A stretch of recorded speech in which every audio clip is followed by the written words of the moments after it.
ఈరోజు నిజంగానే నేను ఇక్కడ మీ అందరిలోనూ ఆ కృష్ణ భగవాన్ని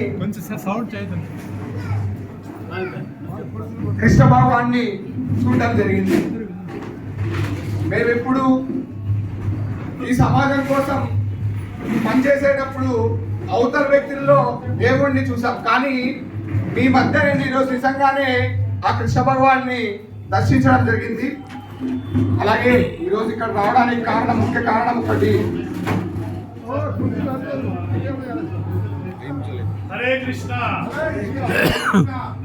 ఏదైతే ఈ మధ్య మీ అందరికీ తెలిసే ఉంటుంది బంగ్లాదేశ్ విషయం. అలాగే ఆ బంగ్లాదేశానికి కష్టం వచ్చినప్పుడు ఇస్కాన్ సంస్థ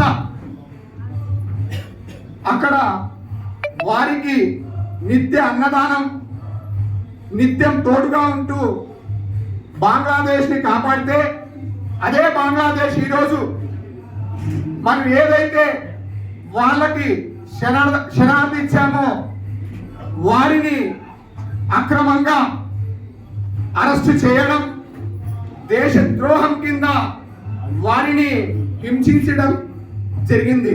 అలాగే అక్కడ ఉన్నటువంటి దేవాలయాలు కానీ అక్కడ ఉన్నటువంటి కృష్ణ భక్తుల్ని 2000 మందిని అలాగే 500 మందిని యూదుల్ని తీసుకెళ్లి అత్యాచారం చేసి చంపడం జరిగింది. ఈ విషయంగా మనం అందరం కలిసి నిన్నైతే ఒక ర్యాలీ చేసాం. మనం చిన్మయ కృష్ణదాస్ గారి కోసం ర్యాలీ అయితే చేశాము. ఆ విషయం కొద్ది వరకు మాత్రమే అందరికీ మెసేజ్ల ద్వారా తెలియడం జరిగింది, కానీ నిన్న కొద్దిగా అందరం పాల్గొనలేకపోయాం. దానికి చింతిస్తూ ఈ నెల 4వ తారీఖు బుధవారం సాయంత్రం 4:30కి యావత్ భారతదేశం కూడా ఈ విషయంపై స్పందించి యావత్ భారతదేశం కూడా ఒకటేసారిగా ఆ రోజు సాయంత్రం 4 గంటలకి ప్రతి జిల్లా కేంద్రంలోనూ ఒక మహా ర్యాలీగా ప్రారంభం చేయబోతుంది.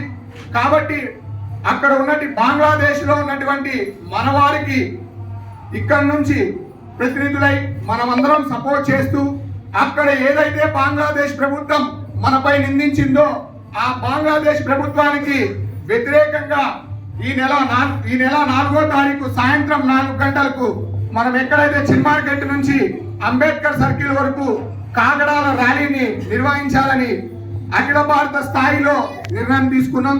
కాబట్టి మీరు కూడా ఈ కార్యక్రమంలో ప్రతి ఒక్కరు కూడా పాల్గొనాల్సిందిగా మనవి చేసుకుంటూ ఈ అవకాశం ఇచ్చిన ప్రతి ఒక్కరికి ధన్యవాదాలు తెలియజేసుకుంటూ హరే కృష్ణ.